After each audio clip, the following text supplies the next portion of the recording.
siya! Tulungan niyo ang apo ko! Opo! Papunta na ako dyan! Papunta na ako! Aray! Simula ngayon ay akin ka na! Pag-aari na kita! Hindi! Tutulungan ko sila! Hindi ako makagalaw!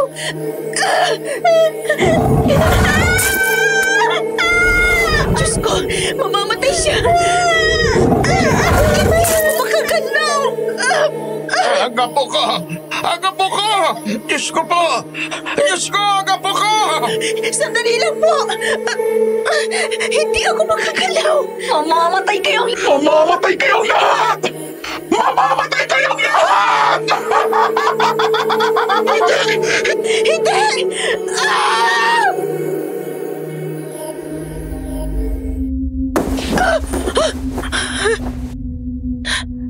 Panaginip lang pala.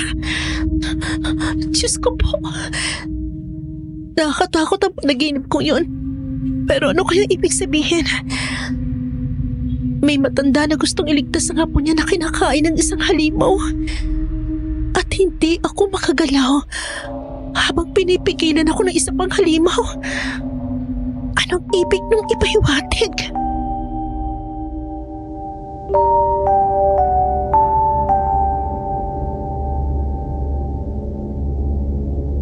Miss Ligaya, ang panaginip na yon ay talagang tumatak sa akin. Hindi malinaw ang mukha ng mga tao, pero pakiramdam ko may nais ipahiwatig. Ako kasi yung tipo ng tao na hindi kakayanin na walang magawa para sa kapwa. Lalo na sa mga nangangailangan. Mas lalo kong nag-alab sa pagtulong dahil baka yun yung mensahe nito. Na kailangan kong kayanin kahit may mga hadlang. Dahil hindi ko kayang makita ang pagdurusa ng iba. Kailangan maging malakas ako para sa kanila. Pero sasabihin ko sa inyo, ang panaginip na yon ay isa palang premonisyon. Pahiwatig na may haharapin akong isang panganib kasama ang ibang tao. Bago ko simulan ang aking kwento, hayaan niyo muna akong ipakilala ang sarili ko. Itago niyo na lang po ko sa pangalang Maylene at ang istoryang ibabahagi ko sa inyo ay naganap noong nagsisimula pa lamang ang aking munting foundation na kumupkop na mga pulube at taong lansangan. Malapit kasi sila sa puso ko. Sa totoo lang, noong bata pa ako, nagpakalat-kalat ako sa kalsada simula nang mamatay ang aking mga magulang. Walang kumupkop na kamag-anak at wala rin naman akong kapatid. Isang mag-asawa ang nakakita sa akin. Inampun nila ako, pinaaral. At nang makapagtapos ako at magkaroon ng magandang trabaho, gusto ko namang ako na yung makatulong sa iba. Dahil naging inspirasyon ko ang mga taong may mabuting puso, lalo na ang mga kumupkop sa akin. Ganun ako naging kaalab sa pagtulong, na tipong yung boyfriend ko sa loob ng 12 years ay hindi ko pa mapakasalan. Sa kwento kong ito, meron akong ipagtatapat. Nakaya ko pong itaya ang buhay ng sarili kong anak para sa kapakanan ng mas maraming tao. Ang mga ito ay may kinalaman sa pakikipagbuno sa mga aswang. Hindi ko na patatagalin pa. Alam kong curious na kayo sa kung anong naging takbo ng buhay ko at kung paano ko nakatagpo ang mga aswang. Lahat ng mga pangalan at lugar ay binago ko para na rin makaiwas sa kontrobersya.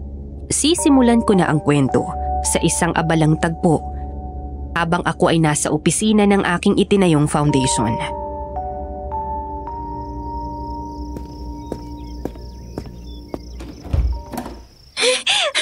Mama Eileen! Ate Jessa, nakakagulat ka. Anong meron? Bakit hingal-hingal ka? Oh my God, Mama Eileen. Tama na muna yung mga papeles na yan. May kailangan ka makita sa labas. Ano pa yan? Sabihin mo na, kinakabahan ako sa iyo eh. Basta ma'am, sumama ka sa akin sa labas. Ate Jessa, wag mo ko hilahin. Hayaan mo na ma'am, excited kasi ako eh. Sigurado ako ma-excite ka rin kapag nakita mo kung anong meron sa labas.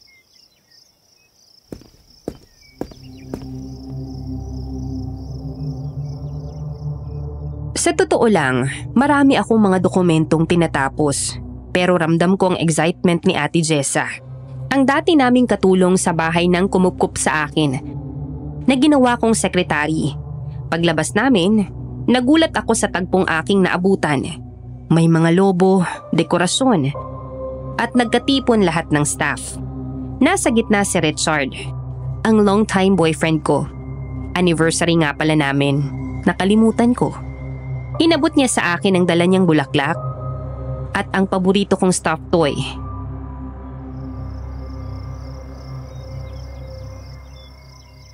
Happy 12th anniversary, love. Happy anniversary din, love. Sorry ha. Nawala na naman ako ng sense of time. Nakalimutan ko ang mahalagang araw natin ito. Okay lang. Palagi mo naman nakakalimutan eh. Sanay na ako. Sorry talaga ha. Thank you sa pa-surprise mo, love. Ang ganda nitong stuffed toy. Alam na alam mo talaga mga paborito ko. Hindi pa yan ang surprise. Meron pa. Ano yon, Richard? Maylene. Yes? Teka, anong ginagawa mo?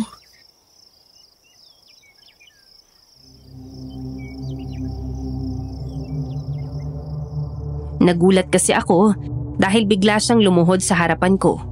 Hinawakan niya ang kamay ko tsaka hinalikan. Pagkalaoy dinukot niya ang isang maliit na box sa likod ng kanyang pantalon. Binuksan niya ito at bumungad sa akin ang kumikinang na singsing. Nagsigawan at nagpalakpakan ang mga tao sa harap namin pero hindi ko alam kung ano yung dapat kong maging reaksyon.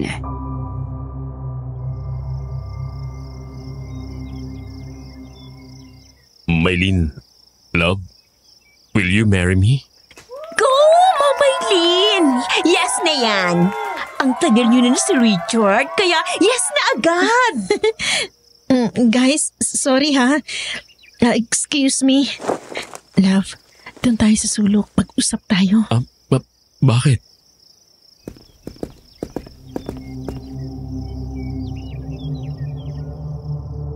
Hindi na ako nagpaliwanag pa kay Richard.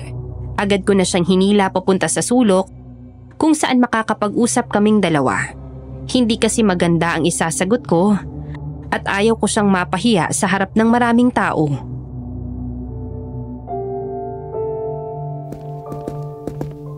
Richard, ano to? Hindi ba napag-usapan na natin to? Hanggat hindi pa lumalaki yung foundation at mas marami natutulungan, hindi muna tayo magpapakasal. Nakita mo naman na halos nangangapa pa lang ako. Naghahanap pa ng maraming sponsor at saka donation. Pinag-usapan na natin to nung nasa 20s pa lang tayo. Kapag nasa 10 taon na tayo, mag-settle na at magpapakasal na. Pinagbigyan kita kasi sabi mo, di pa ready. Ngayon, 12 years na tayo. Overdue nang napag-usapan natin. Nakakalimutan mo na ba yun? Siyempre hindi. Pero nagkataon na ganito. Alam mo naman na dapat ng 1998 pa to well-established pero ngayon, 2001 na hindi pa rin. Kasi marami struggle. At dahil hindi naman ako kilala, kukonti nag-sponsor sa akin. Uulitin ko. Nagkasundo tayo before ko itayo tong foundation na habang hindi pa nakakatulong sa mas maraming tao, hindi muna tayo magpapakasal. Kasi what if hindi maging maayos yung marriage natin kasi yung focus ko na dito. Pwede naman kitang samahan, hindi ba? Pero Maylene, sa sobrang tagal na natin, para na rin tayong mag-asawa. Ginawa na natin ang lahat ng ginagawa ng mag-asawa. Kasal na lang ang kulang sa atin. At sa relasyon na meron tayo, sigurado ako na kahit nakafocus ka sa foundation mo, walang magbabago. Richard, ibang usapan ng pag-aasawa. Kilala mo rin ako na kapag pinasok ko ang isang bagay, ang gusto ko buong loob ko at konsentrasyon sa bagay na yon. Alam ko ang tagal mo naghintay, pero I'm sorry. Hindi pa ito ang tamang time, kaya no muna ang sagot ko sa ngayon. Okay. Fine. Okay lang. Richard, alam ko okay ng lahat sa'yo. You're financially stable and marriage na lang kulang sa buhay mo. I don't want you to wait for another time kasi nahihirapan din ako makitang nagtsatsaga ka sa taong hindi pa sure ang timeline. Maylene, what do you mean? I'll set you free. Malaya ka humanap ng bago. Ng taong katulad mo na handa na. Ano ba, love? Bakit ka ganyan? Cause I don't want you to wait, Richard. I want you to be happy. Ayoko maging burden sa'yo, kaya please, get a life you deserve.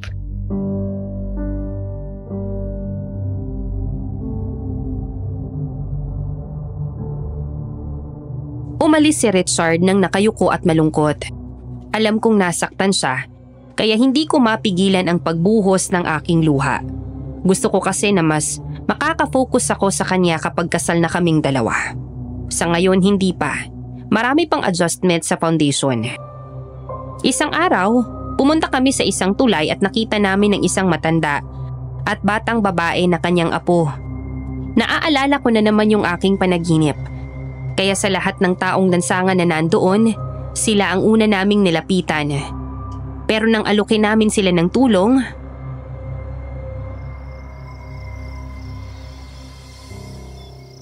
Hindi namin kailangan kukupin. Hindi kami kagaya ng mga taong lansangan dito na walang permanenteng tirahan. Nakikita nyo naman na meron kaming bahay.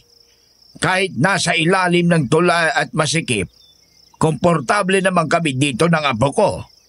Ibigay nyo na lang ang pagkakataon doon sa mas wala. Tatay, delikado po kayo rito. Sabi ng kasamahan namin nagtapos sa engineering mahina na ang pundasyon ng tulay na to. Maaari itong gumuho anumang oras. Ay, hindi naman talaga dapat kami dito. Mayaman kami. Kung alam mo lang, Iha, napakayaman namin.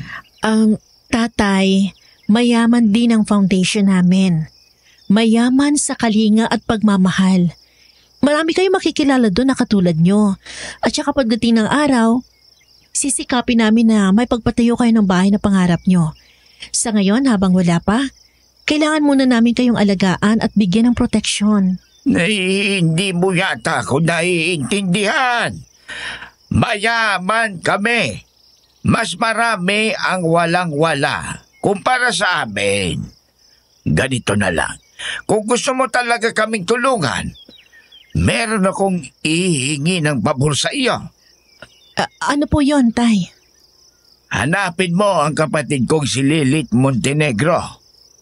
May kaparte ako sa kanyang mga ari-arian. Pero dahil sa kasakiman niya, sinolo niya ang lahat ng iyon.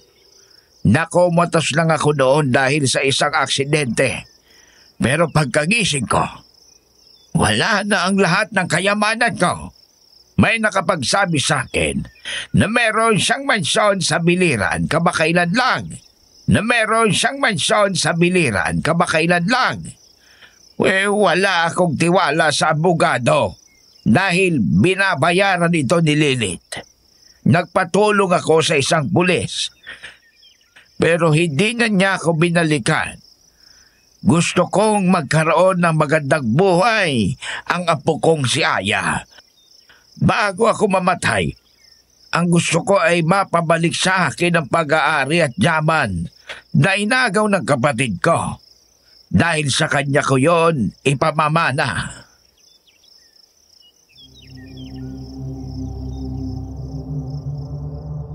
nabagbag ang loob ko sa sinabi ng matandang si Mang Dodo. Nangako ako sa kanila na gagawin ko yon. Ewan ko ba pero dahil sa panaginip kong may matanda at bata, ang lakas ng drive ko na tulungan sila. Hanggang sa lumapit na ako sa kakilala kong pulis sa Biliran para mangalap ng impormasyon at humingi ng tulong.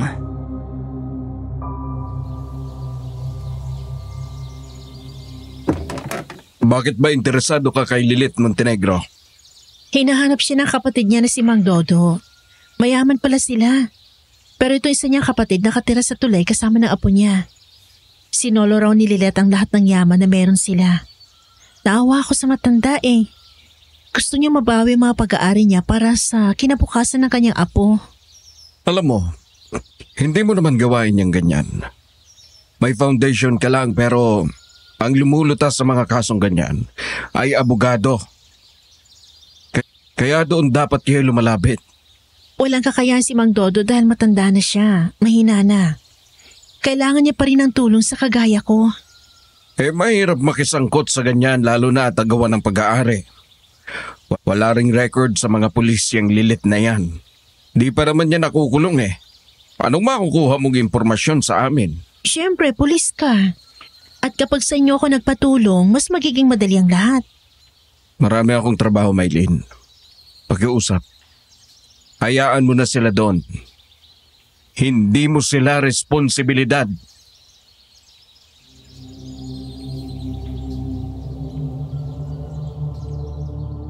Halos maubos na ang pasensya ko sa pulis na nakausap ko. Hindi mapakisuyuan, walang pakialam. Mag-isa kong nilakad ang lahat. Lumapit ako sa iba't ibang ahensya para mangalap ng impormasyon pero hindi raw nakarehistro si Lilith Montenegro. Hanggang sa may nakapagturo sa akin sa isang eksaktong lokasyon, ang isang mamahaling hardware shop.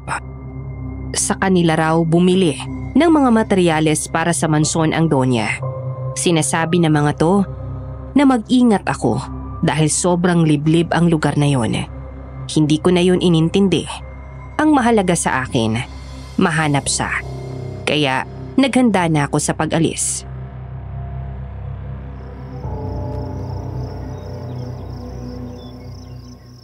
Ay, sa lahat ng mayayamang tao, siya lang ang kabukod-tanging nakita ko na hindi nakaregister ang pangalan sa mga ahensya. Ganun na lang ba siya kagahaman at parang umiiwas siya sa pagbabayad ng buwis? Ay, sana mahanap ko siya. Kaya mo to, Maylin. Oh, Richard, anong ginagawa mo rito? Paalis ka na pala. Sinabi ng sekretary mo sa akin na may hinahanap ka raw na tao. Ayaw mo raw mang-abala ng mga tauhan kaya lalakarin mo mag-isa. Sigurado ka ba dyan? Kaya mo ba? Richard, hindi ba napag-usapan na natin to ng isang araw? Gusto ko mabuhay ka na hindi lagi nag-aalala sa akin. Mag-focus ka na sa sarili mo. May masasakyan ka ba? Sira ang kotse mo, di ba? Pinapaayos mo hanggang ngayon. Pwede namang mag-commute. Maylin, mahirap mag-commute sa isang lugar na hindi mo pa gamay o hindi mo pa napupuntahan. Isa pa, anong oras na Hapon na. Nag-iisip ka pa ba? Richard, ito lang ang bakanting oras na meron ako. Alam kong matulungin ka sa kapwa at malaki ang malasakit mo sa iba. Pero hindi ka dapat basta sumusugod ng hindi handa. Mag-isa kang commute sa alanganing oras? Paano kung mapahamak ka sa daan? Sasamahan na kita. Kahit ngayon lang tanggapin mo ang pabor ko. Wala naman akong gagawin eh. Sige, bumapayag na akong samahan mo ko. Yun naman pala eh. O tara na. Sumakay na tayo sa kotse ko.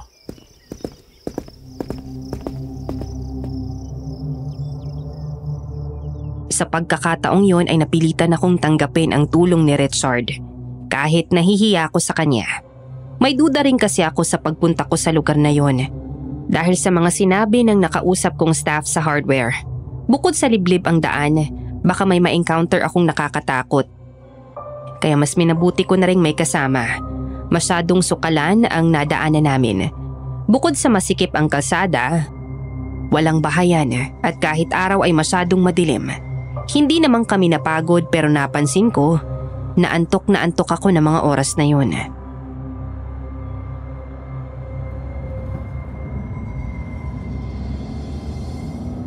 Maylin, sigurado ka bang dito talaga yung lokasyon ng pupuntahan mo? Parang hindi pa ito naaabot ng kabihasnan na. Teka, Maylin? Uy, Maylin! Nakatulog ka na dyan. Sorry. Hindi ko kasi mapigilan ng antok ko eh. Siya nga pala. Nasabi rin sa akin ni Ate Jessa na palagi ka raw nahihilot inaantok. Nagpa-check up ka na ba? Ang dami kong inaasikaso nitong nakaraan, Richard. May trabaho din ako bukod sa foundation. Palagi ako umaalis para mangalap na impormasyon tungkol kay Lilith Montenegro. Wala akong panahon para makapagpa-check up. Saka okay lang naman ako. Normal lang naman sa tao inaantok, di ba? Magtapat ka nga sa akin, Maylin.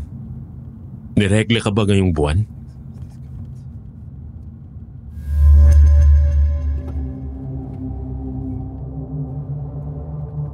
Sa pagkakataong yon ay bigla akong naalarma. Naaalala ko na hindi pa pala ako nireregla. Bukod pa rito, may nangyari sa amin ni Richard bago ang anniversary namin. Dahil sa kanyang bahay ako natulog. Magsasalita na sana ako nang bigla na lang.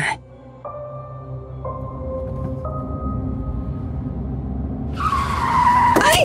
Ano ba, Richard? Ba't bigla mo nalang preneno ng sasakyan? Hindi mo ba napansin? May dumaan kung anong nilalang. Parang baboy Ramon nakakaiba. Mapulang mata nito. Baka naman hayop lang yon.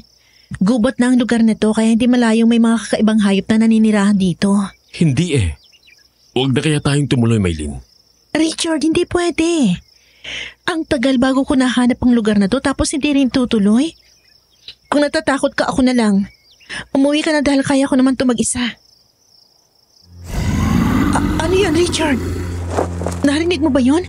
Parang... Sabi ko naman sa'yo eh. Huwag na tayong tumuloy. May kakaiba sa lugar na to.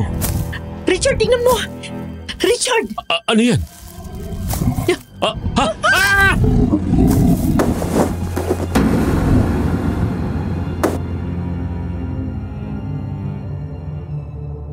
Muntik nang mabangga ng sasakyan namin ang isang nakakatakot na baboy Ramo. Itim na itim ang kulay nito. Pulang-pula ang mga mata at kulubot ang mukha. Nagtangkang sumalubong ang nilalang kaya naman inilihis ni Richard ang takbo ng sasakyan. Binilisan na rin namin ang pagpapaandar at hindi na namin alam kung saan kami nakarating. Hanggang sa natanaw namin ang isang malaking mansyon at nakasulat sa tarangkahan nito ang Montenegros property.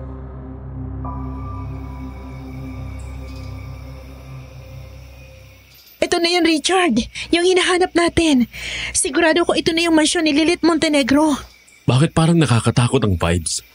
Masyado makaluma tsaka parang hindi man lang tinatabasan. Maylin, sa mga nakita natin sa daan parang kung titigil pa tayo sa lugar na to, hindi na magandang mangyayari sa atin. Napakaliblib kasi nito eh. Hindi na natin alam kung ano ba talaga mga nabubuhay dito. Baka may iba pang nilalang dito bukod sa tao at hayop. Mabangis na hayop lang yung nakita natin kanina, Richard. Ano pa bang ibang iniisip mo? Natural lang naman ang mga ganon sa mga ganitong lugar, nakakahuyan. Lalo't gabi na. Gusto mo pa rin tumuloy? Of course. Huwag kang mag-alala, mabilis lang tayo dito. Kapag nakausap ko si Lilith Montenegro, aalis na tayo. Okay.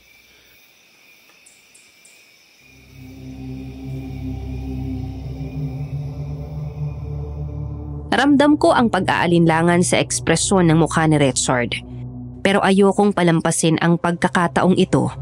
Sa labas pa lang ng gate ay napansin na namin na tila may nagaganap sa loob. Lumapit kami sa bantay at sinabi ang dahilan ng aming pagpunta. Pumayag naman ito kaya nakapasok kami. Pagdating sa loob, naabutan namin ng isang salo-salo. Hindi na kami napansin ng mga nandoon dahil abala silang kumakain at nagsasaya. Isang magandang dalaga na may kaputian ang kutis ang lumapit sa amin. Sa tingin ko ay may kaugnayan ito sa Donya.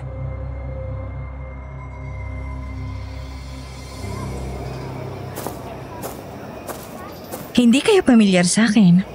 Sa tingin ko yung mga dayo kayo rito. Anong sadya nila? Mga taga-bayan kami na naglilingkod sa isang foundation at hinahanap namin si Lilith Montenegro. May nakapagturo sa amin na dito raw pala siya nakatira kaya pinuntahan namin ang lugar na to. Pasensya na ha, pero hindi ninyo naabutan si Lola. Anong ibig mo sabihin? Wala na siya. At ako ang apo niya na nagmamay-ari ngayon ng kanyang mansyon. Anong dahilan at hinahanap niya si Lola? Ay may mahalaga lang sana ako ipapakiusap kaso wala na palang lola mo. Nandito naman ako. Kaya pwede niyo naman akong kausapin. Kung ganun salamat. Mas mabuti pang doon na tayo sa loob. Mahirap mag-usap dito sa labas. Sige.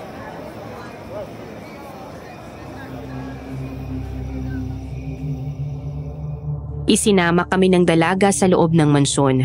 Doon ko napagtanto kung gaano ito kalaki. Halos maihahalin tulad ito sa laki ng gusali sa isang university. Marahil meron itong 4 na palapag at sa pakiwari ko, ang mga tao na nagkakasiyahan sa labas ay doon din niya pinatutuloy.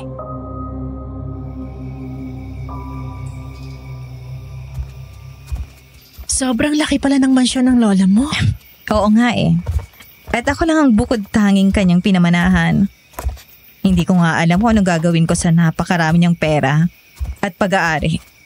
Kaya naisip ko na itulong ko na lang yon sa mga kabaryo ko. Yung mga nandun sa labas ay mga kabaryo mo? Oo. At yung iba, kamag-anak ni namin.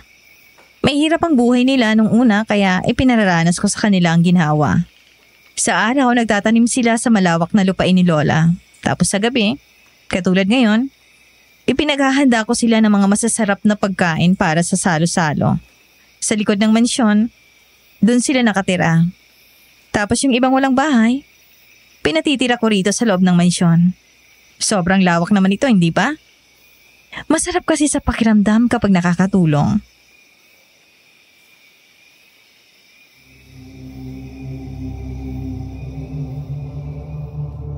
Hindi agad ako nakasagot sa sinabi niyo ni Clara. Nakikita ko ang sarili ko sa kanya. Kung ano ang ikinidamot ni Lilith, sa naman palang kabaliktaran ng apo niya. Sinapian ako ng pag-asa na magagawa nitong ibahagi ang yaman ng lola niya kina Mang Dodo.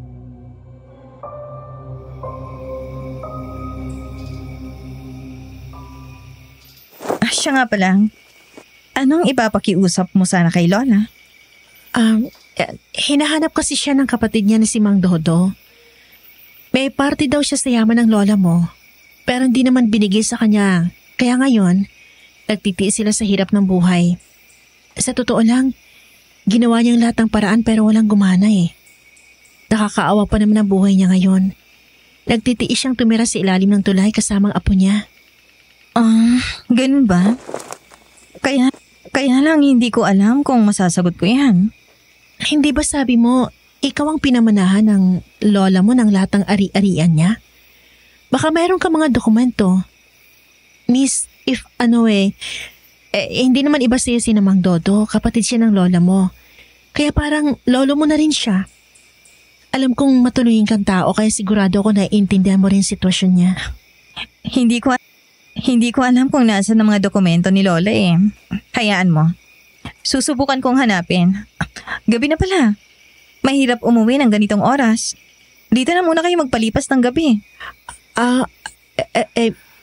Tama siya.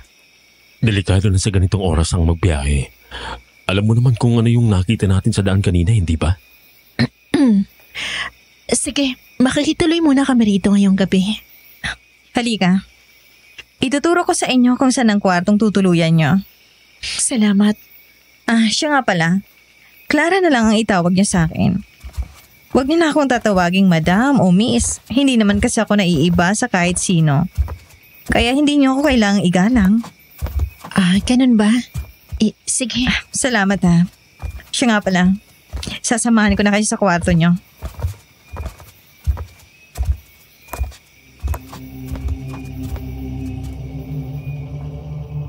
Isinama kami ni Clara sa isang silid na sakto para sa aming dalawa. Napansin ko ang pagkakabalisa sa mukha ni Richard. Parang hindi siya mapakali at gusto niyang umalis. Wala na siyang ginawa kundi magpalakad-lakad sa harap ng kama.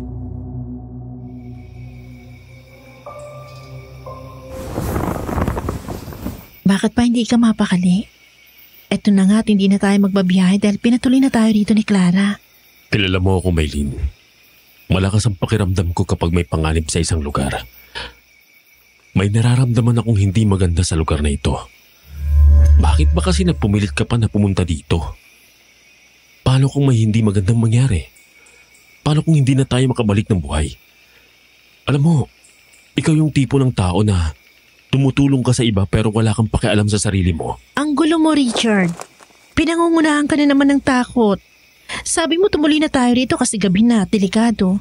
Tapos ngayon di ka mapakali. Pasensya ka na, Maylin.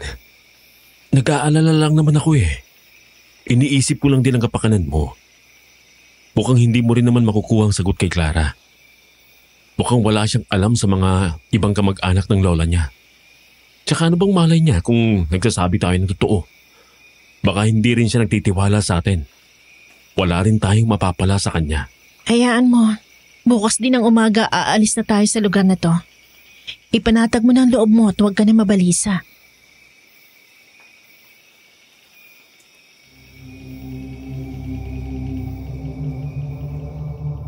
Hindi na nagsalita pa si Richard at nahiga na lamang sa kama. Natulog kaming magkatalikod sa isa't isa. Dahil sa sobrang pagod, mabilis akong nakatulog. Nagkaroon na naman ako ng isang masamang panaginip.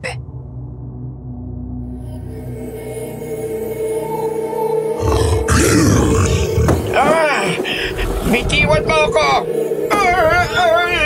Mang Dodo, pupuntahan ko na po kayo. Tutulungan ko kayo.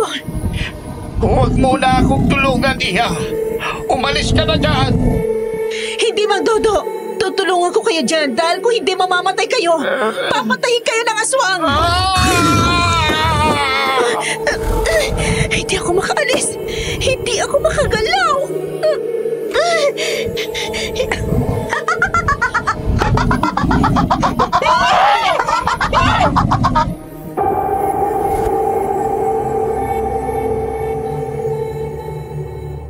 Nagsitaasan ang aking balahibo nang biglang lumitaw sa aking harapan ang nakakatakot na babae. Puti ang kulay ng buhok nito. Abuhin ang balat, kulubot ang mukha. Nakadilat ang mga mata at pulang-pula ang kulay. Inilabas nito ang mahaba niyang pangil at akmang sasakmali na ako ng...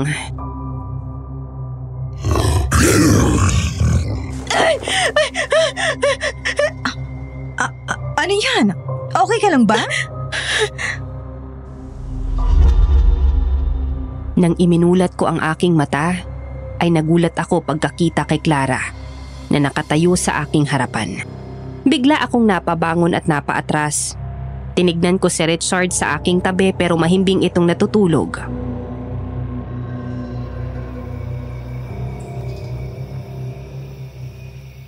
Anong nangyayari sa'yo? Nananaginip ka ba? Ganun na nga.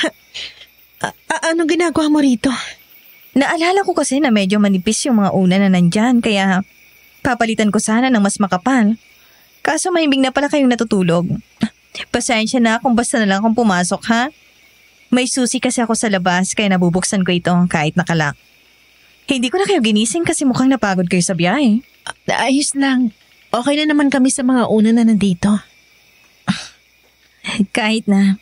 Iiwan ko pa rin ito sa inyo para kapag hindi na kayo komportable, pwede ninyong palitan. Ay, sige. Salamat.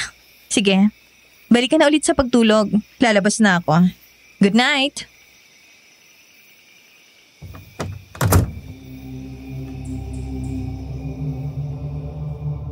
Pagkalabas ni Clara ay bumalik ulit ako sa pagkahiga. Meron akong napagtanto. Yung figura ng babaeng nakita ko sa panaginip ay katulad ni Clara. Mayroon kaya itong ipinapahiwatig? Kinabukasan, agad kaming naghanda sa pag-alis ni Richard. Inaalok kami ng agahan pero tinanggihan na namin ito.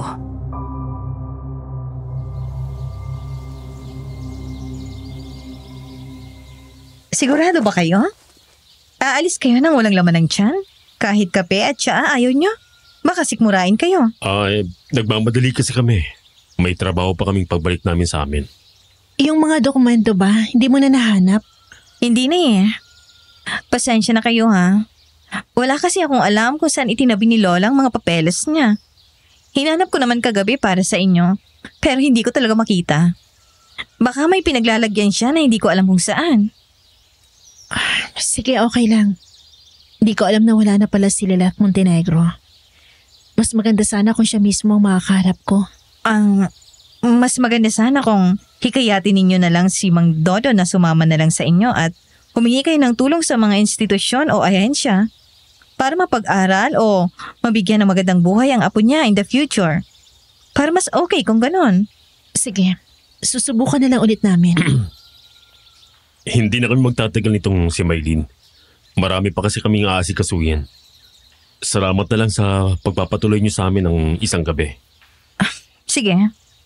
Mag-iingat kayo, ha?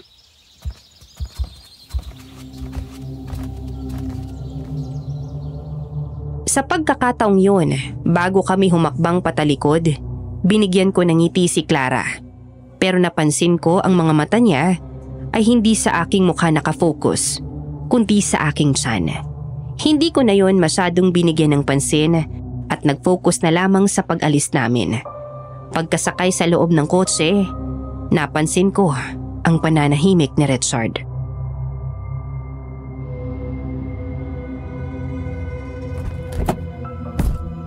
Akala ko ba gustong-gusto mo na makaalis sa lugar na to? Pero bakit ayaw mo simulan ng pag-drive? Maylin, nagtataka lang ako. Parang may something fishy kay Clara. Ano yun? Hindi ba? Hindi naman siya yung tipo ng tao na gahaman kagaya ng lola niya. Pero bakit hindi siya nagsuggest na papuntay na lang doon si Mang Dodo para maabutan niya ng tulong? O siya mismong magbigay dito ng ilan sa yaman ni Lilet Montenegro?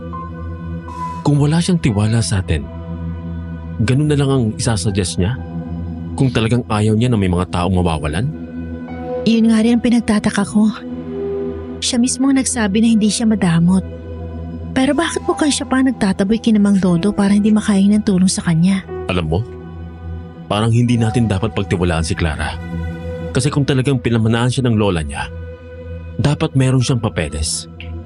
Eh kung si Lilet Montenegro nga di nakarehistro ang ari-arian, paano pa kayang apo niya? Malamang, ipinasa niya yun sa apo niya sa hindi legal na paraan kaya mahihirapan din yung habulin ni Mang Dodo. Konsiderasyon lang maibibigay ni Clara bilang tulong o awa na lang sa matanda na may pinapalaking apo. Yun ang nakakapagtaka sa kanya eh. Parang umiiwas siya na malaman ng kaanak niya ang tungkol sa ari-arian ng lola niya. May kakaiba sa kanya, Maylin eh. Alam mo Richard, baka kasi ang magulang mismo ni Lilet ay hindi nagkaroon ng legal na paglilipat ng yaman o ari-arian sa kanya. Ibig sabihin, hindi pa rin si Lilet ang may tuturi na nagmamay-ari ng mga yaman na mayroon siya. Kung gano'n ang kaso, ang titulo ay nasa magulang pa rin niya. Baka yun ang iniingatan ni Clara. Baka kasi hindi legal. Alam mo Maylin, kung yan ang kaso, malamang nauna pa yung malaman ni Mang Dodo bago si Clara. Kaya wala siyang dapat na ingatan. Hindi eh. May kakaiba sa kanya. May itinatago siya. Hindi ko na rin alam. Ang mabuti pa magsimula na tayong bumiyahe. Mukhang uulan pa kaya magiging mahirap ang pagbiyahe natin.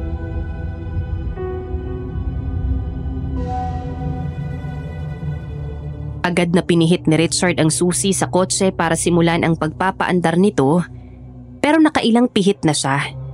Hindi pa rin ito umaandar.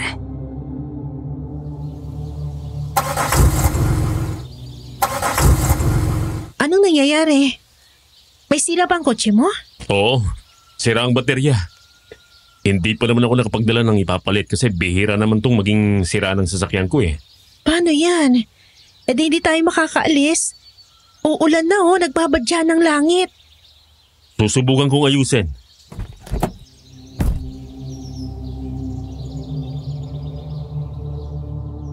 Nang saktong pagkalabas ni Richard para ayusin ang kotse, unti-unting bumuhos ang malakas na ulan. Wala na akong nagawa kundi ang mapabuntong hininga. Pero natigilan ako nang makita ang isang lalaki sa aming harapan. Marahil isa siya sa nakatira sa mansyon ni Clara. Kakaiba ang tingin nito sa amin. Nagmamatsyag na may bahid ng pagnanasa. Pumasok si Richard sa loob ng kotse kaya nawala ang tingin ko sa kanya. Pero pagkalingon kong muli, wala na siya doon.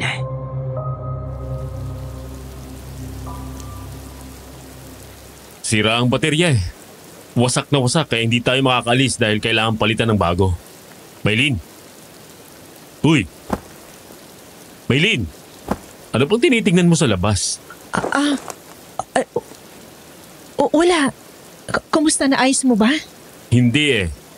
Sira nga ang baterya. Wasak na wasak. Ha? Okay naman siya kahapon, di ba? Paano nangyari yun? Hindi siya masisira kung walang sumira eh. Sa pakiwari ko, may taong sinadya itong sirain.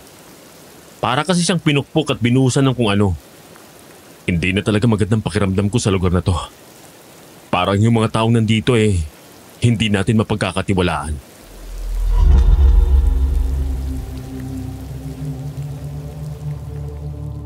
Sa pagkakataong yun, nakaramdam na rin ako ng pagdududa. Naaalala ko na naman yung lalaking nakatayo sa harapan namin. Hindi kaya may kinalaman siya sa pagkasira ng kotse ni Richard. Mataman kaming nag-isip ng gagawin habang nasa loob. Ang tagal tumila ng ulan. Ilang sandali pa, nagulat na lamang kami nang dumating si Clara at may dalang 2 payong. Kinatok niya ang salaming bintana ng kotse at binuksan naman yun ni Richard.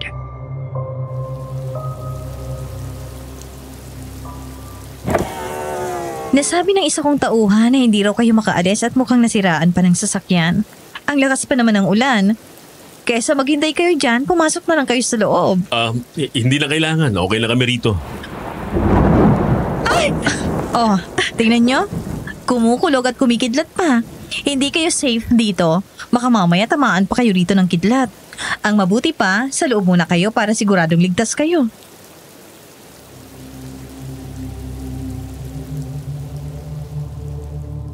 Sa pagkakataong yun ay hindi na kami nakatanggi pa.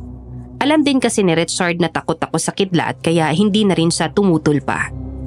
Sa ikalawang pagpasok namin sa loob ng mansyon, saka lang namin napansin ang ibang mga taong nandoon at doon ako nahiwagaan. Lahat sila ay nakatingin sa amin, nakagaya ng kung paano kami tignan ng lalaki sa harap ng aming sasakyan. Ang pinaka nakapagtataka, parang baliktad ang refleksyon ng kanilang mga mata.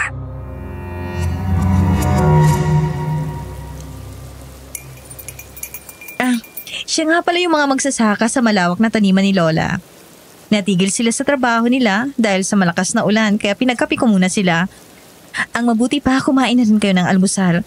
Baka hindi kayo makaalis kaagad dahil sirang sasakyan nyo. Ano, Richard? Kakain pa tayo? Nagugutom ka ba? Kumain na tayo. Kaysa naman magtiis tayo sa gutom. Kapag may kakaiba sa pagkain nila, huwag na lang natin kainin. Ano? Ayaw nyo bang kumain? Sayang naman yung tosino at sinangag na nasa mesa kung hindi nyo kakainin. Wala nang ibang kakain nun dahil busog na kaming lahat. Isa pa, sa inyo talaga yung nakalaan. Sige. Nagugutom na rin kami ni Richard kaya kakain na kami. Yun naman pala eh. Tara na.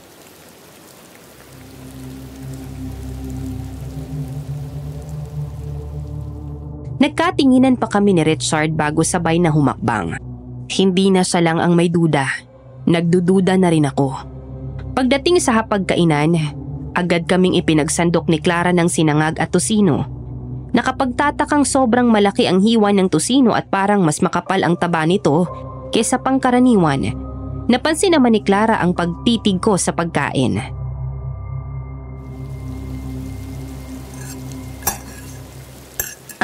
Yung tosino na yan, paborito yan ni Lola. Nakaugalian ko nang ihanda yan tuwing umaga para naman sariwain ang alaala niya. Nung nabubuhay pa kasi siya, palaging yan ang inaalmusal niya. Ganun ba? Kaya pala. Ganito ba talaga ang tosino sa inyo? Bakit parang walang lasa? Tikman mo, Maylene. Sige.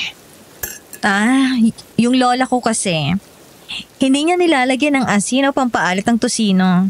May sakit kasi siya sa bato at bawal yun sa kanya. Nakasanayan ko rin kasi na walang lasang tosino ni Lola. Kaya hanggang ngayon, kahit wala na siya, ganun pa rin ang gusto kong timpla. Pati itong sinangag, wala ring lasa. Hindi ba nilalagyan ng kaunting asin ng sinangag? Oo. Ganun din yung parang sa tosino. Ayaw ni Lola na may asin. Kung hindi ko nasasarapan sa mga nakahandang pagkain, marami namang prutas dito o kaya ipagluto ko na lang kayo ng bago. Kaso sayang naman yung mga yan. Baka itapon ko lang yan kasi wala nang ibang kakain yan. Hindi na kailangan itapon. Kakainin na lang namin kaysa masayang. Yun naman pala eh. Pasensya na ha. Hindi talaga kami mahilig sa mga pagkain may alat. Dahil na rin sa lola ko. Pero masarap naman yan. Maayos ang pagkakaluto ng tosino. Tsaka yung sinangag. Malutong, di ba?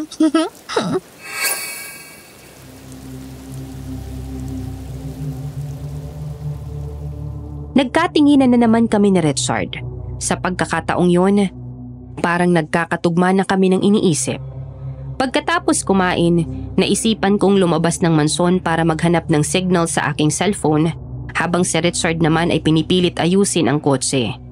tumila na ang ulan, ang problema na lang, sira ang sasakyan namin.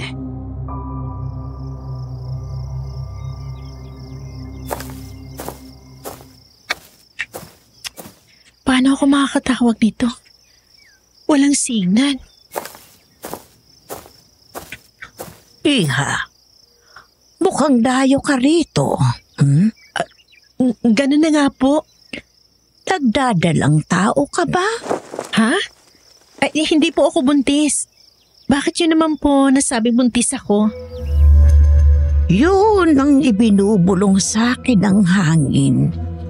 Nararamdaman ko na mapapasakamay ka ng mapagkunwaring ginang at gagamitin ng iyong dugo at laman para sa sarili niyang kaliwanagan. Ano pong ibig niyo sabihin? Hindi ko po kayo naiintindihan. Masyado kong iniibig ang aking kapayapaan para manghimasok sa isang daan na puno ng matitinik na karayom.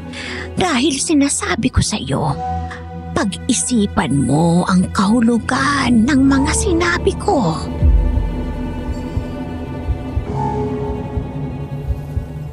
Hindi na ako nakapagsalita dahil umalis din kaagad ang matanda. Wala akong maintindihan sa mga sinabi niya pero naguluhan ako kung ano ang nais niyang ipahiwatig. Maya-maya, biglang dumating si Richard na humahangos. Pawis na pawis ang kanyang katawan at namumutla.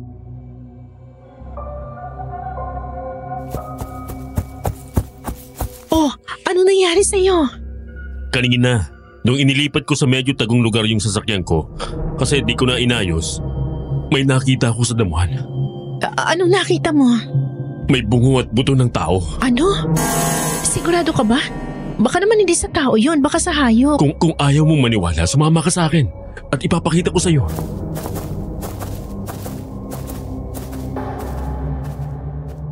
Dahil masyadong nakakaalarma ang kanyang nakita, hindi na ako nagdalawang isip. Inilipat niya pala ang kotse sa medyo tagong parte ng mansyon. Pinaghirapan niya itong itulak. Meron doong malagong damuhan at itinuro ni Richard ang eksaktong pinaglalagyan ng bungo at buto ng tao na nakita niya.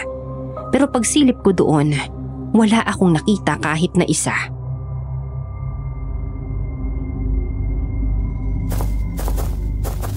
Nasaan na yung sinasabi mo? Wala naman na. Sigurado ko. Nakita ko yun dyan. Baka naman namamalikmata ka lang. Naiintindihan ko mga naiisip mo at nararamdaman mo sa lugar na to. Kaya kung ano-anong nakikita mo, pwede ba ikalma mo ang isip mo? Kung may something naman na delikado sa lugar na to, mas lalo tayong hindi makakaligtas kung pangungunahan agad natin. Sa bagay tama ka. Baka nga namamalikmata lang ako. Hindi ka pa ba nakakatawag sa kahit sino doon sa bayan na pwedeng sumundo sa atin? Walang signal, Richard.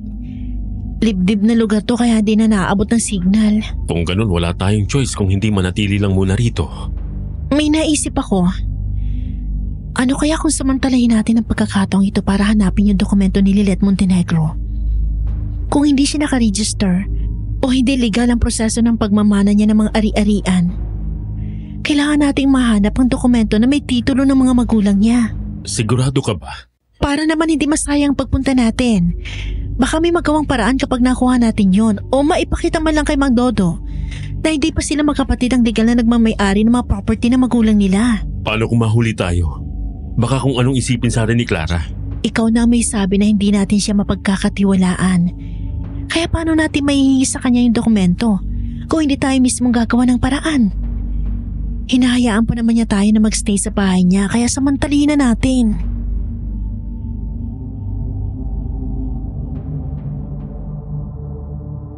Napapayag ko naman si Richard sa gusto kong mangyari. Abala si Clara sa pagbuburda ng tela habang nasa rooftop at may kanya-kanyang gawain ang mga tao doon. Kaya naman nagkaroon kami ng pagkakataong mahanap ang dokumento. At sa aming paghahalughog, nakita namin ang nag-iisang pinto sa dulong bahagi ng mansyon.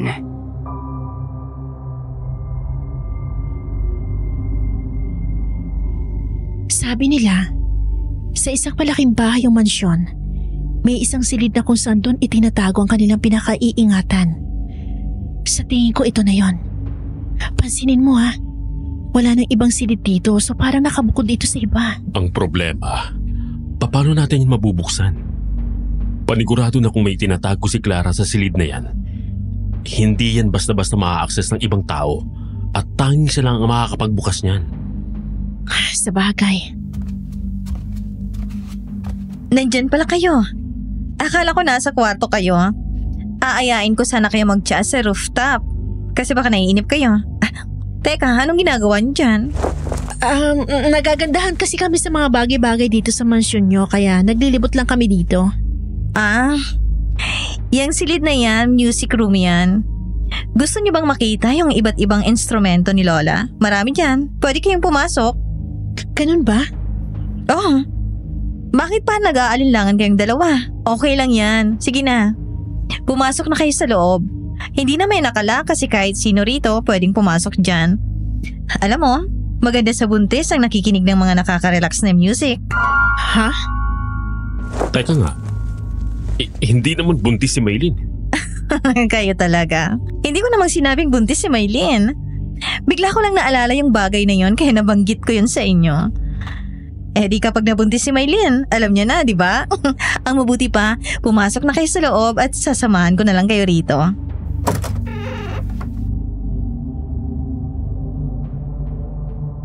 Bigla akong napahawak sa tiyan ko dahil sa sinabing yun ni Clara. Nakaramdam tuloy ako ng pag-aalala na baka buntis nga ako. Mas lalo akong nagduda sa pagkatao niya.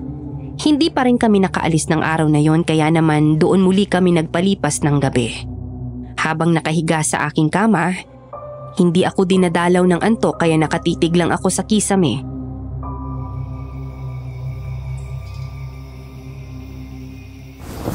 Hindi ka makatulog? Hindi eh. Gusto mo ba na umalis na tayo rito kahit gabi? Kahit ako, hindi rin matahimik ang isip ko eh. Delikado. Baka makita na naman natin yung nakita natin noong nakaraan. Matulog ka na. Bukas ng umaga, alis na tayo. Kahit lakarin na lang muna natin hanggang sa makarating sa kalsada. Baka naman tanda ko pa yung direksyon na dinaanan natin bago makapasok dito. Oo, sige. Magpapaantok lang ako. Ay, siya nga pala, punta na ako sa CR ha. Naiihi kasi ako eh. Sige. Doon ka na lang mag-CR sa malapit dito sa kwarto. Oo, di naman ako lalayo.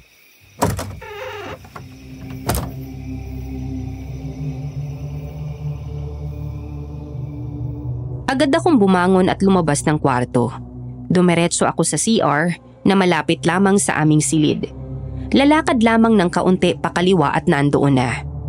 Nag-concentrate na ako sa pagkaupo sa inidoro. Pero may narinig akong mga pag-iyak at pagtangis na parang nadadala lang ng hangin.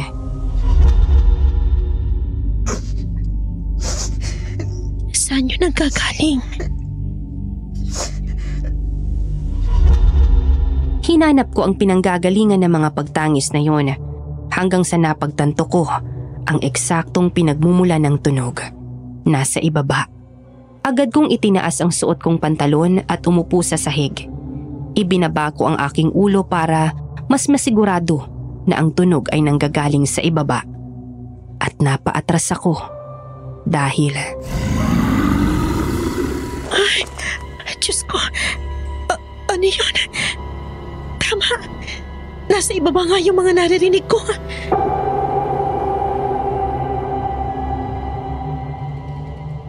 Nakakatakot ang aking mga narinig. Mas lalo tuloy akong nahiwagaan. Sa tingin ko, may mga tao sa ibaba na sinasaktan ng kung anong klaseng nilalang. Pakiramdam ko, may kailangan kaming matuklasan at may kailangan kaming tulungan.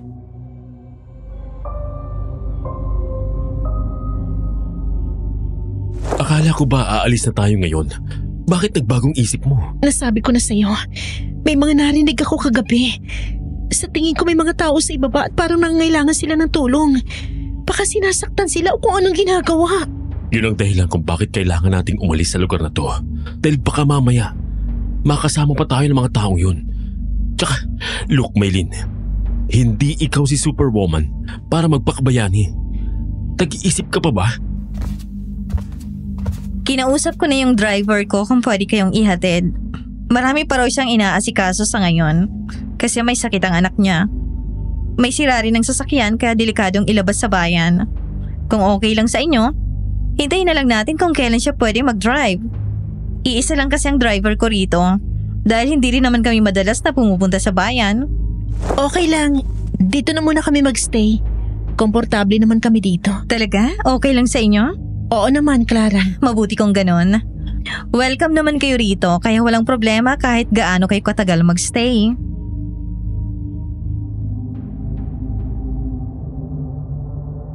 Nakita ko na naman ang matinding pagkasabik sa mukha ni Clara at gaya noong nakaraan, nakatingin na naman siya sa aking tiyan. Sa totoo lang, Miss Ligaya, naiisip ko na rin na parang buntis ako. Dahil nang mapatigil ako sa kaabalahan, doon ko lalong naramdaman ang mga signs. Samantala, ginamit namin ang pagkakataong yun para mag-obserba.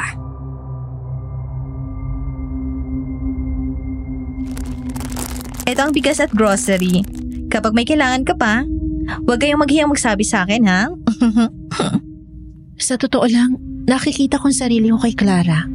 Kung tutuusin, pwede niya naman sarilihin yung yaman na minana niya sa lola niya. Pero ginagamit niya yung para makatulong sa iba. Ang kaso, may nararamdaman talaga ako mali sa kanya eh. Napansin mo ba? Parang lahat ng tao rito, pare-pareho ng amoy pati na si Clara. Masangsang at malansa. Parang nabubulok na isda. Meron silang sasakyan na pumupunta sa kabayanan para bumili ng kanilang mga pangangailangan.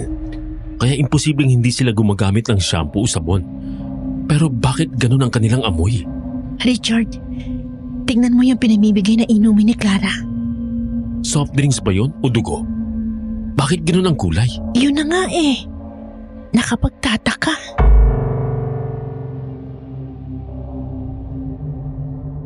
Dahil sa inuming yun, kumbinsido na talaga kami ni Richard na maitinatago itong si Clara.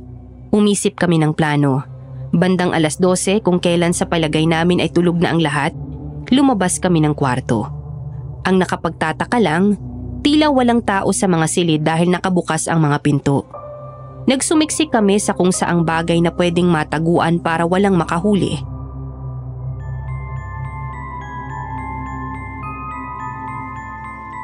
Hindi ba 3 pamilya ang pinatutuloy niya rito? Bakit parang walang tao kahit isa? Hindi ko alam. Pero kailangan pa rin nating mag-ingat kasi baka mamaya nandyan lang pala sila sa loob. Ayos, ang weird talaga. Teka, may dumaang baboy dun sa silid na yun. Parang kagaya nung nakita natin nung sa daan. Napansin mo ba? Talaga? Hindi kaya? Teka, may tao.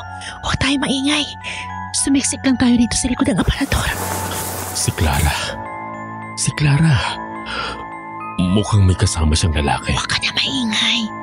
Baka mahuli pa tayo. Pakinggan na lang natin kung anong pag-uusapan nila. Hindi ba sabi ko sa iyo 11:00 ng gabi? Kailangan nandito ng pagkain ng mga kabaryo natin. Mahinang trabaho ninyo nang nakaraan kaya nauubusan ng supply. Alam mo naman na bukod sa nilulutong putahe sa hapon, naghahanap pa rin sila sa hating gabi. Baka dumating ang araw na sila na mismong humanap ng kakainin nila. Mas malaking gulo yon kasi makikilala sila ng mga tao. Pasensya na, ma'am. Sa tingin ko ay natutunugan na ng mga taong ginagawa natin, kaya mas nag-iingat na sila sa gabi. Alam mo, pasalamat ka. Nadaan mo ako sa awa. Kahit hindi ka naman namin kauri.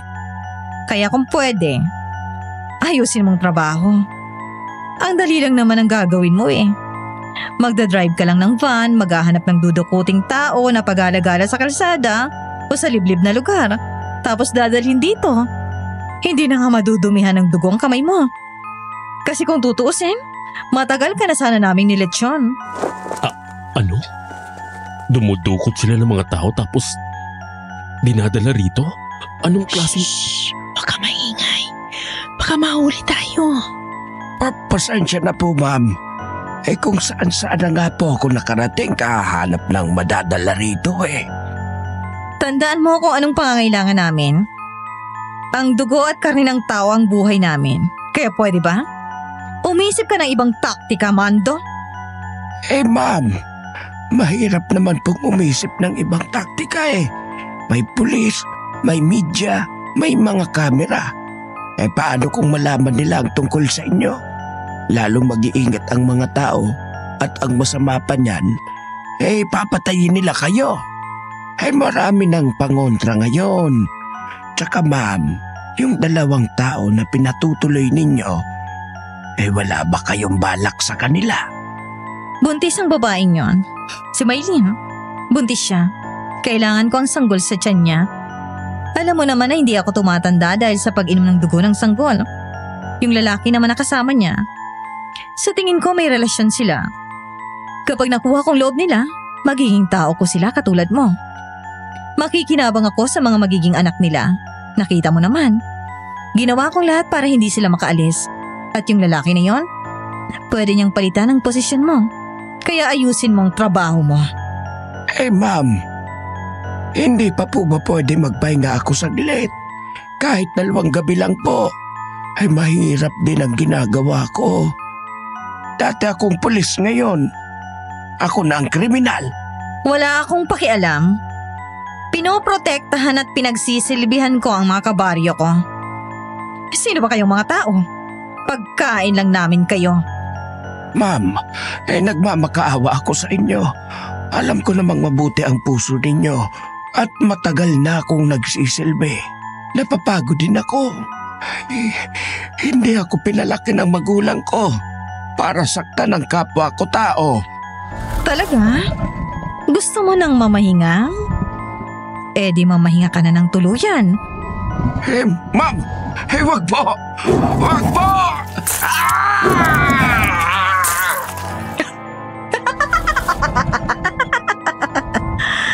Gusto mo na palang mamahinga huh? Ma'am, parang awa mo na. Gusto ko pang makabalik sa pamilya ko. 10 taong kontrata lang ang usapan natin. Wala akong pakialam. Unti-unti ka nang sumusuway sa usapan. Kaya hindi na kita pagbibigyan.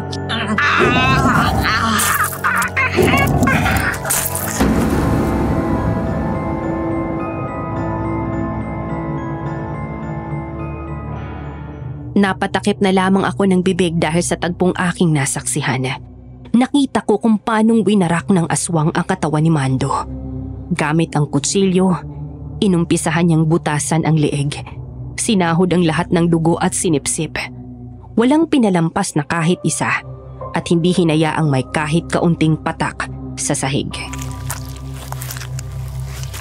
Pagkatapos ay hiniwa niya ang dibdib ng lalaki gamit ang kamay na may matalas na kuko. Walang kahirap-hirap niyang sinalok ang lamang loob ni Mando. Buong-buo na isinubo sa kanyang bibig at patay gutom na kinain. Tinakpan ni Richard ang aking mata. Ramdam ko ang pangangatal ng aking katawan.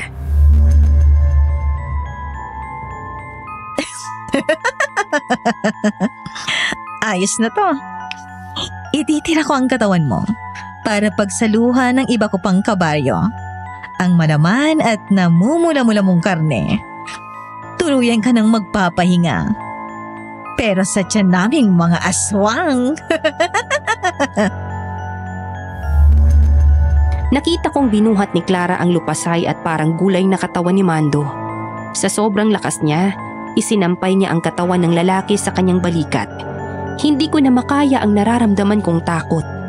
Kaya napaatras ako at nakagawa ng ingay nang mapahampas ang tuhod ko sa aparador. Ano yan? Maylin. I'm sorry. Pakiramdam ko, may nagmamatsyag sa kung saan dito sa bahay ko. Kayo ba yon? Maylin? Richard? Pakiramdam ko nandito lang sa may aparador. May nararamdaman akong paghinga. Isa? Richard. Kumalma ka lang, Maylin. 2? 3?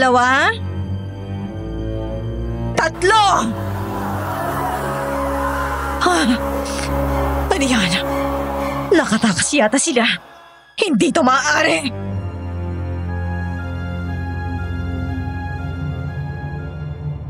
Nang umalis si Clara ay tsaka lang kami nakahinga ng maluwag ni Richard. Pero ang tunog ng mga nagsisigawang tao sa labas ay nakakaalarma. Dahan-dahan kaming umalis sa likod ng aparador at may pag-iingat na lumabas ng mansyon. Hindi kami dumaan sa harap. Naghanap kami ng madadaanan sa likod. Naririnig pa rin namin ang mga sigawan pero hindi namin alam kung saan itong parte sa laki ng lugar na yon. At paglabas namin ay may narinig kaming iyak ng bata.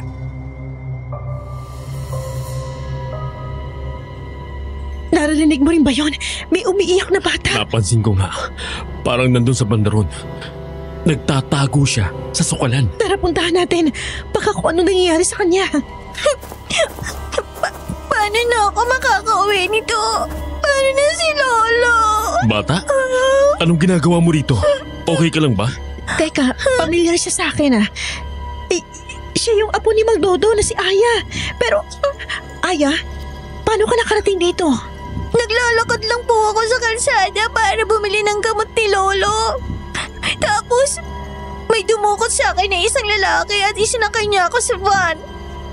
Dinala niya po ako rito at sabi pa nila, ihahanda daw kami ng mga aswang para gawing pagkain. Mabuti na lang po, nang dalhin kami sa kulungan, gumawa ng paraan ng isa naming kasama na dinukot din. Tapos nakatakas po kami. Ang kaso, yung mga kasama po namin. Anong nangyari sa mga kasama niyo? Kinain po sila ng aswang kasi nahuli nila kami. Mabuti na lang po nakatakbo ako. Lahat sila? Hindi po. Yung iba pa po, ibinalik sa kulungan kasi gagawin daw pong pagkain bukas. Alam mo ba kung ilan sila? Mga 5 po.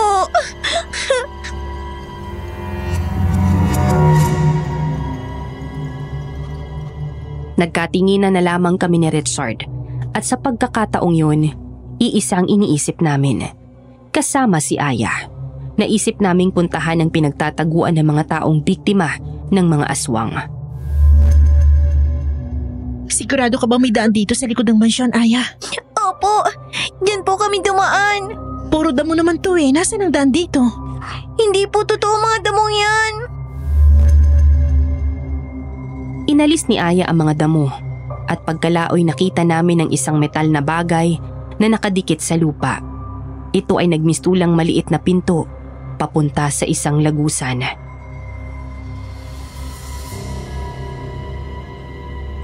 Ngayon naiintindihan ko na kung bakit may mga naririnig akong pag-iyak na nanggagaling sa ibaba. May mga nakakulong palang tao at sila ang pagkain ng mga aswang. Maylin, huwag na kaya nating itong gawin. Ang delikado. Paano kung mahuli tayo ng mga aswang? Umalis na lang tayo rito kasama si Aya para maibalik na natin siya sa lolo niya. Richard naman, akala ko okay lang sa'yo since pumayag ka na pumunta tayo rito. Hindi lang si Aya ang kailangan nating iligtas. 5 buhay yun, Richard. 5. Hindi mo ba naiintindihan? Maylin, hindi tayo superhero. Hindi natin sila kaya. Malalakas ang mga aswang. Sana naiintindihan mo na may limitasyon din ang pagtulong. Paano kung bago pa natin sila matulungan mapatay na tayo? Basta! 5 buhay yung kailangang iligtas. Kung si Aya nga na kaya niya makatakbo tumakas, tayo pa kaya? Kakayanin din yun basta maniwala ka. Ililigtas natin sila. Ay, bahala ka. Bahala ka.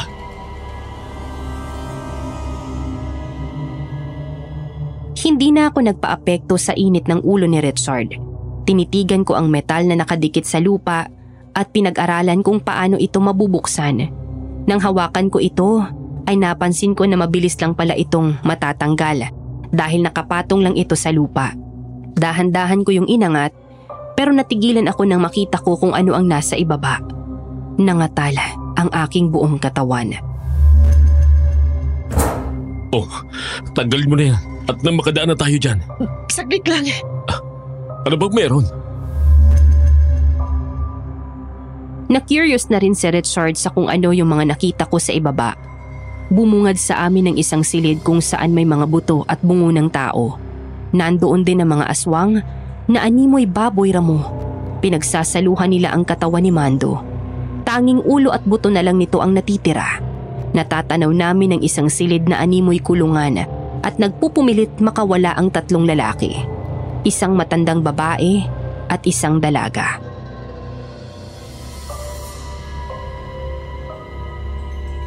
Paano tayo makakababa? Nandun ang mga aswang.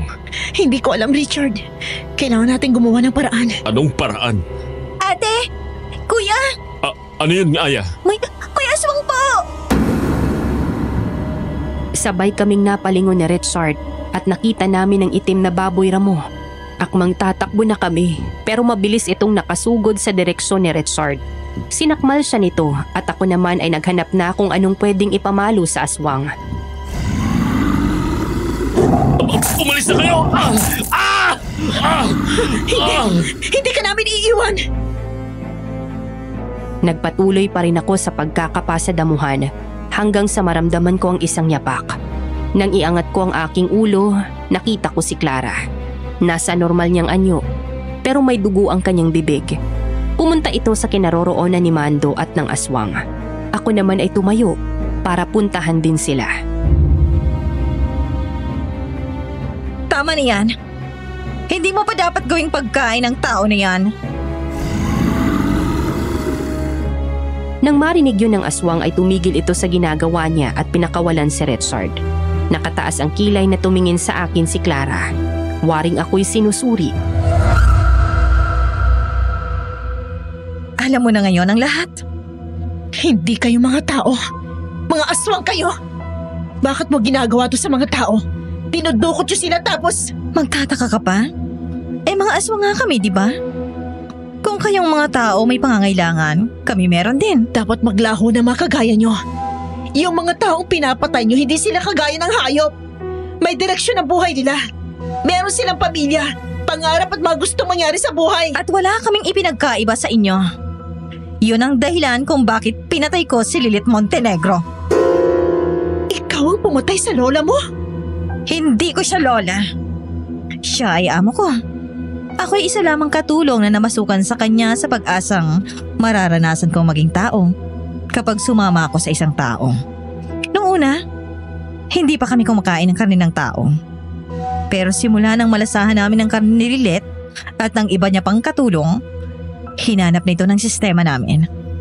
At hindi na kami nabubuhay ng walang karne ng tao. Anong dahilan at pinatay niyo sila? Anong ginawa ni Lilith sa inyo? Inagaw niyang lupa ng aking mga kabaryo. Nagulat na lang kami isang araw, pinasira niya ang kanilang bahay at sinabi na ang lupang yon ay pag-aari niya. Samantalang mga ninuno namin ang nagmamay-ari ng lupang yon. Malakas ang loob niya dahil wala kaming titulo. Isa lamang kaming mga aswang na walang karapatan sa legal na pagmamay-ari, hindi katulad niyong mga tao. Nagalit ang aking mga kabaryo. Nilusob namin ang mansyon niya. Pinatay ko si Lilith dahil sa kasakiman niya. Nakikita kong sarili ko sa iyo, Clara. Alam kong matulungin ka rin katulad ko. Pero nagmamakaawa ko sa iyo. Gusto ko rin iligtas ang 5 tao na dito kasama ang batang to. Alam ko naiintindihan mo rin ang nararamdaman ko. Sige, pumapayag na ako. Pero may isang kondisyon. Anong kondisyon? May iwan ka sa akin. Dahil kailangan ko ang sanggol mo. Kapag hindi ka pumayag, papatayin ko silang lahat kasama kayong dalawa ni Richard. Alam kong buntis ka. At kailangan ko ang bata sa tiyan mo. Dahil sa tuwing nakakainom ako ng dugo ng sanggol, hindi ako tumatanda. Hindi ko naman siya papatayin. Palulusugin natin siya dahil kailangan ko ng supply ng dugo niya. Bakit ba ayaw mong tumanda? Para mas matagal kong matulungan at magabayan ang aking mga kabaryo. Gusto kong manatili akong malakas para sa kanila. Kasama ba dyan ang kondisyon na hindi ka napapatay ng tao? Gagawin ko ang makakaya ko. Sige, pumapayag na ako. Ano? Sirang plaka ka ba?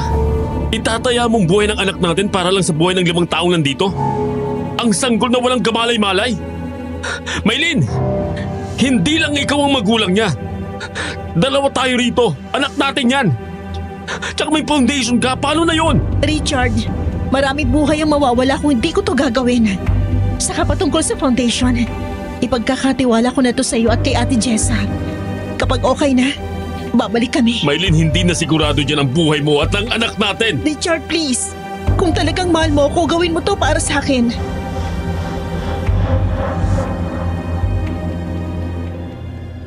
Wala nang nagawa si Richard kundi pumayag.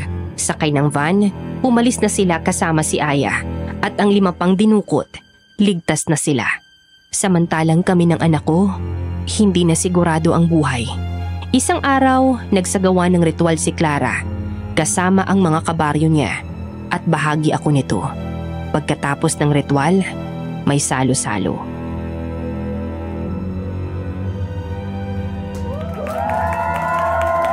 Ganito talaga ang ritual namin, Maylin. Masanay ka na. Pagkatapos ng ritual, kasiyahan naman. Sigurado ba kayo mula sa karne ng baka yung mga kinakain nyo? Napansin ko lang na parang kakaiba. Kasi may mga nakahanda rin na hilaw na karne. Di naman ganun ang karne ng baka. Ano ka ba? Baka mali lang ang akala mo. Karne yun ng baka. Huwag kang mag-alala.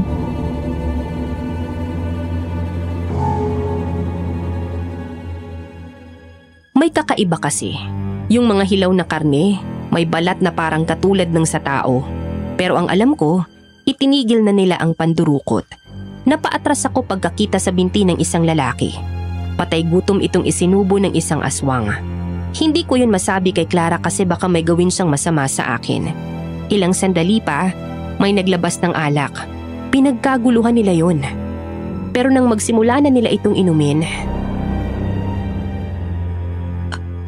Ano nangyayari? Mukhang may kakaiba sa alak na inom nila. Baka may pangontra.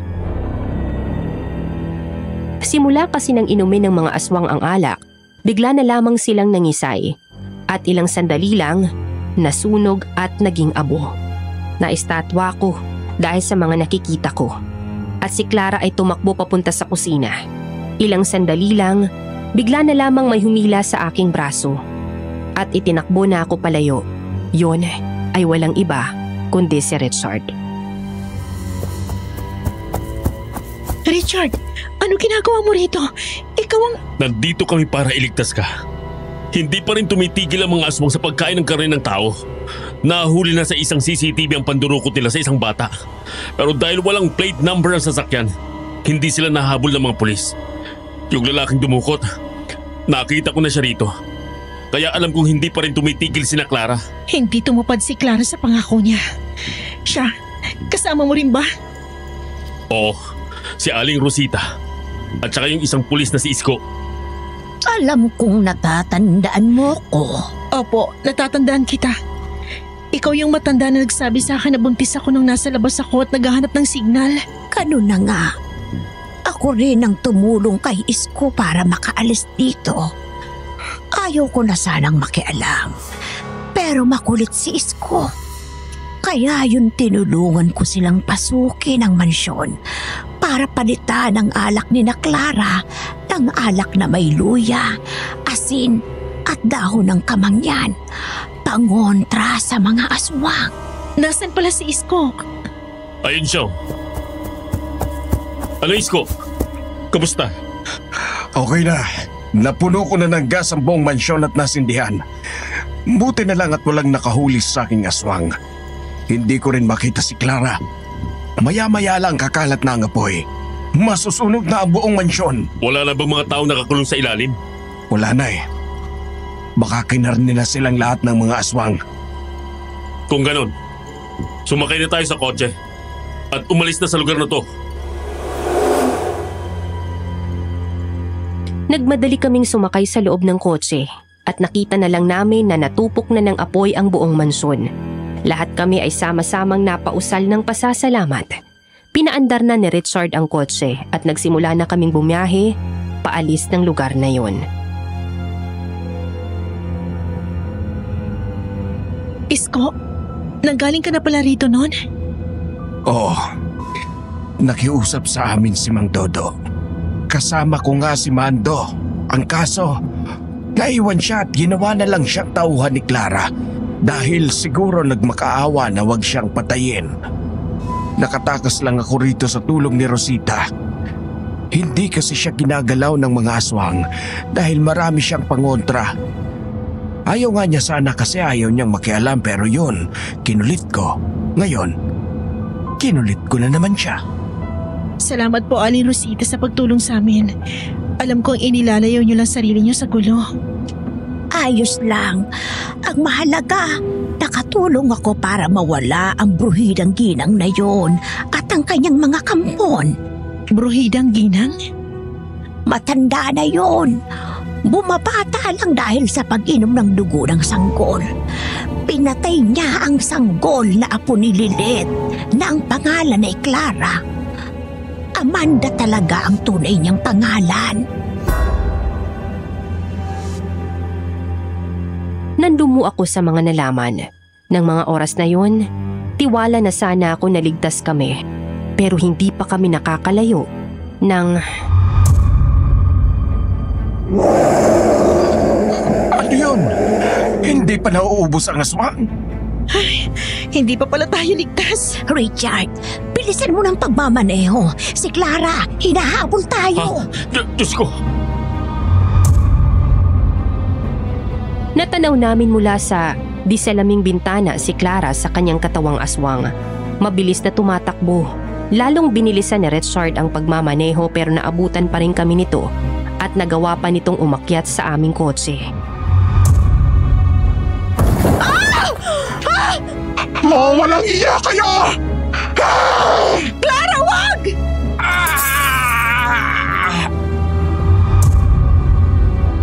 Tuluyan ng winasak ni Clara ang salaming bintana ng kotse at si Isko ang unang natamaan ng bubog.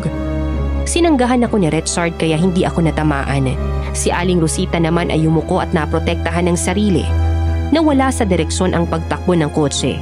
Kaya kung hindi nakapreno si Richard ay muntik na kaming mabangga. Inilusot ni Clara ang katawan niya kaya itinigil na ni Richard ang sasakyan bago pa ito umatake. Lumabas na tayo rito! Tumakbo na tayo! Isko, sagutan ka! Kumapit ka sa akin! Aalalayan ka namin ni Richard! Papatayin ko kayong lahat! Wag! Huwag kayong matakot! Pagkasabi ni Aling Rosita noon, inilabas niya ang isang maliit na bote at pilit na pinainom sa aswang. Ito ang alak na may luya na may dahon ng kamangyan at asin. Agad na nangisay si Clara at bumagsak sa lupa. Nang puntahan namin ito ay bumalik sa totoo niyang edad. Nasa edad 40 na. Habang siya ay nahihirapan, lumapit ako sa kanya.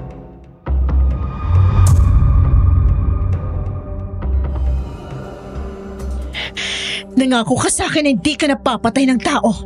Pero ginawa mo pa rin. Naiintindihan kong malasakit mo sa mga kabaryo mo. Pero hindi solusyon ang pananakit mo ng iba para lang makatulong ka. Hindi lang buhay ang nawala kundi pangarap. Misyon at presensya sa mga taong naiwan. Sabi mo nung una, hindi kayo kumakain ng karne ng tao dahil gusto niyo mabuhay bilang tao. Pero nadala kayo ng galit niyo. Ngayon, wala na rin kayong pinagkaiba kay Lilith Montenegro. Dapat lang kayo maparusahan, Amanda! Ikaw, sigurado ka bang habang buhay kang makakatulong sa iba?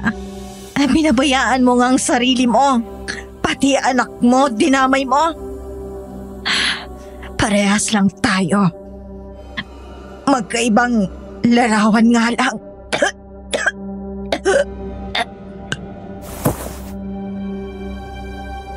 Hindi na kinaya ng katawan ni Clara kaya nalagutan na ito ng hininga.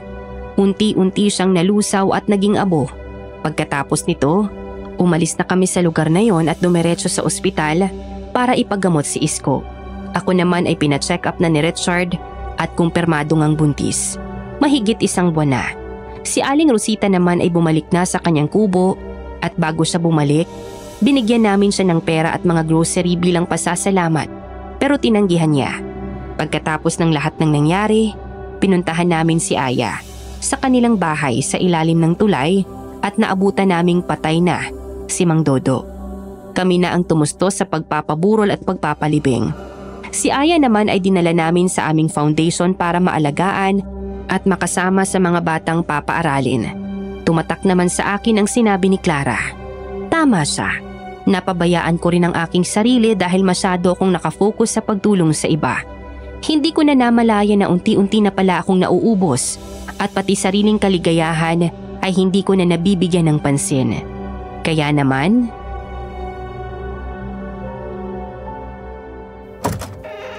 Oh, Maylin. Anong ginagawa mo rito? Nagluto ko ng adobo. Di ba paborito mo yon? Oo. Siyempre. Pasok ka. Ang dumi na ng bahay. Dahil hindi na ako nakakapunta rito, hindi na nalilinis. Alam mo naman ako, kapag may trabaho trabaho lang talaga. Wala na sa isip ang maglinis ng bahay. Kapag weekend naman, nagda-travel o ginagawa ang mga gusto ko. Hindi ba alam mo naman yon? Ikaw lang naman ang mahilig maglinis sa ating dalawa Kumusta ka nung naghiwalay tayo? Masaya pero may kulang. Naisip ko rin na sana inintindi na lang kita at hindi ko na lang minadali. Hindi mo yun kasalanan. Ako ang hindi makaintindi sa ating dalawa, Richard. Alam kong kahit kailan, hindi mo ako pinabayaan. Sinamahan mo ako sa lahat, sa masasayang araw, sa panahon ng kaabalahan. Kapag malungkot at umuntik nang bumagsak yung foundation, tinulungan mo ako maibangon yun muli. Napabayaan na kita. Mas nag-focus ako sa ibang tao kaysa sa'yo. Hindi ko nakakita na hindi ka naman magiging pabigat sa akin dahil lagi mo ako sinasamahan. Hindi ako napabayaan mo, kundi sarili mo. Alam kong gusto mo rin maging masaya. Pero ipinagkait mo yun sa sarili mo. Tama ka. Pero ngayon hindi na. Kaya I came up with this decision. Kailan tayo ikakasal? Ano? Akala ko ba ayaw mo pa kasi yung foundation mo? Pwede naman natin yung pagtulungan. Gusto ko na rin magkaroon ng sariling pamilya kasama ka. Gusto ko maging masaya. Yes! Thank God! Gusto mo bukas na? Pwede naman. Pero, ano ipapakain natin sa mga bisita kapag bukas na agad? I love you so much. I love you so much more, Richard. Pagkatapos ng pagpapalitan ng matamis na salitang yon, ay sabay-sabay naming siniil ng halik ang isa't isa. Ito na nga po, nagpakasal na kami at bumuo ng pamilya habang tumutulong sa ibang tao. Sa aking kwento, hindi lang basta kilabot at takot ang nais kong iwan sa mga tagapakinig. Gusto kong mag-iwan ng isang mensahe. Ang pagtulong ay dapat balanse. Hindi pinababayaan ng sarili at hindi rin dapat umabot sa puntong gumagamit ng ibang tao para makatulong. Kailangan nasa gitna. Hindi mo uubusin yung sarili mo para sa iba at hindi rin naman isasakripisyo yung iba para sa iba. Dahil ang pagtulong kailangang magaan sa puso. Dito ko na po tatapusin ang aking kwento at kung may mga refleksyon po kayo tungkol sa kwento ay pwede niyong i-comment at huwag kalimutang mag-like and subscribe. Hanggang dito na lang po ang aking kwento. Nagmamahal, Maylin.